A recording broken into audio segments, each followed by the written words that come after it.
sisters, I'm talking about young sisters who are scared, who have said to me, I'm scared, I'm never gonna have sex again. Because I would rather just be single and celibate than to meet a guy who would lie to me, who would infect me or hurt me. You won't believe how many emails and how many conversations I have with sisters who are saying, I'm giving up on men. I'm giving up on men. So the behavior... See, that too deteriorates the family structure. You don't have it. It's deteriorating the black family. But you have to ask yourself, the black family already is in crisis because of this disease. The black family is already in crisis because we are the race of people who don't get married. I was reading a report recently that black people don't get married like other ethnic groups. So now you have this whole JL thing at the table now, and sisters are going like, okay, what am I to do? I thought I wanted to have the house and the husband and the kids. White picket fence. But because of what I'm hearing, and because now I'm looking at you, JL, and you're looking like the guy who I was involved with, married to, or date, I'm scared. See, for a long time, the media, and even today, the media always portrays gay people, especially black gay men, as being some flamboyant clowns. Feminine, yeah. And so when a sister sitting at home watching TV and they see some flamboyant gay man, the first time she said, well, I don't have to worry about my man because he doesn't act like that. He doesn't even like gay people. He doesn't have any gay friends. So I don't have anything to worry about. But the black family is in crisis right now. But if you look at the numbers and if you look at some of the research that I've done, it scares me. It even scares me sometimes when I meet a brother who tells me, bro, I'm on a DL. And I'm like, what? Just recently I met a minister who was part of the Church of God in Christ. And that's a holy roller denomination who are the first group who will say, homosexuality does not exist in our denomination. We have no gay men in our denomination. We have no gay men in our church. But this bishop is very active in the lifestyle. And I think that's what hurts some of the Christian leaders. Not everybody's like that. No. Not all of the Christian leaders are like that. Not all of the churches are like that. Not all of the ministries support that lifestyle. But one or two people, and I'm sure that the numbers are much higher, can come out and say, listen, this is who I am, this is where I am. And some people know it because if they're on the down low, there's not many people that know what's going on. Right. But those people can come in and hurt what it took years for other black people to build up on the backs of other black people. That is very difficult to even think about. But this is not new. The behavior has been around since the beginning of time. The only reason that the media is putting so much emphasis on it is because of the rise in HIV infections in our community. This behavior has been around since the beginning of time. But it's funny that because the church is the foundation in our communities, and a lot of us get all of our information from the church. And sometimes church folk will try to pick and pull scriptures out of the Bible to justify their hate for homosexuality. But the word homosexual is not in the Bible. And it's funny, when I go to church sometimes and the pastor will get up and he'll talk about the abomination. It's not about Adam and Steve, it's about Adam and Eve. And those old boring sermons that most churches have at least once a month. Because sometimes they have to have those sermons because of pressure from the mother's board, or they have to have those sermons because of pressure from the deacon board, because all of a sudden they look around and they see a lot of gay men attending that church. So the pastor will get up and he'll talk about abomination, you're going to hell, and that type of thing. And all those DL men who are the first ones who stand up and say, you better preach, pastor, get them out of our church. I've been there. They are the ones that's as guilty as those gay men. You don't have to worry about gay men. Gay men are not the ones who are infecting our women. I have a lot of gay friends, and they are not having sex with women. So we need to, that's why I have a problem with the word gay, because gay is a culture. And a lot of my gay friends, or my homosexual friends, are no longer considering themselves to be gay.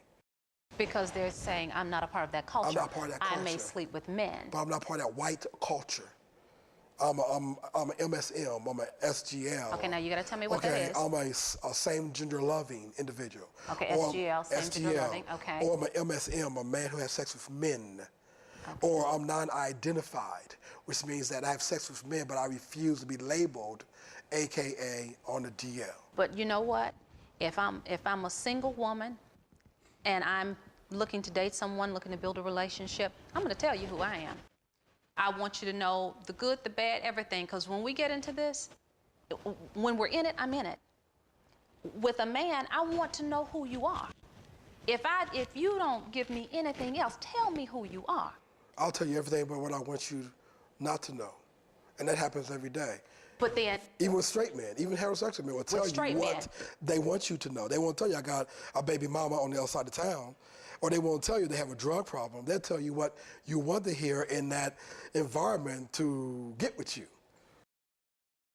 I have to agree with that, but the one thing that, with the down low, the thing that's staggering to me is you have a chance of affecting life or death for me. And that is far more serious than anything else that you can really introduce to the relationship. Anything. It's funny that a lot of men don't want to know their status. You know, the CDC has said... And see, that's the thing that concerns me. Because if I go get an AIDS test or HIV test, then normally I have to go to another county because I don't want nobody to see me going to the free clinic. I can't go to my doctor because it may get out. My insurance may come back and haunt me. So what I do is I just don't want to, I don't want to know. You will be surprised at how many men in their 50s who have never taken an HIV test, never. And the only time they find out is when their woman gets infected because she has given her body to that man out of pure trust. Now, what I tell DL men is because, number one, they're not trying to hear a sermon from me saying, stop having sex with men. I don't even do that. Okay. Those men who come to me for advice, what I tell these brothers is, look, when you're out doing your thing with your dudes, always practice safer sex. Never allow a man to ejaculate in your body without you having him wear a condom, because you can't trust a brother just because you see him at the gym or just because he's a police officer. And sometimes that's all it takes for a lot of brothers. They see a guy who's at the gym, who got a nice body, and that's all it takes. Even as a woman, I don't care how fine he is. I don't care what he's driving. I don't care what his position is, what his status is. I want to know who you are. I want to know who you are. If you're a drug user, I need to know that. That's the only thing that's going to allow me to make an intelligent decision. Now, going in, I'm praying on you anyway. So I really want to know, okay, Lord, you got to tell me who this brother is. Is he from you? When a man withholds information, even if that I got a kid across town, I really don't work, whatever it is, that information has to be shared, and we got to figure out how to create an environment that is conducive to being honest. Yes, because I agree. That's the basic of the whole problem. The dishonesty brings in everything else. And if you're on the down low and you wink at me and you will talk to me, give it to me. What if I meet you at a church function or at the mall or at the grocery store, and we feeling each other, just passing by, and I run back in, I give you my card, and I say, let's go out, and you ask me, well, are you bisexual, gay? You ask me those basic questions, and I still look at you and say, no, no, no, no, no.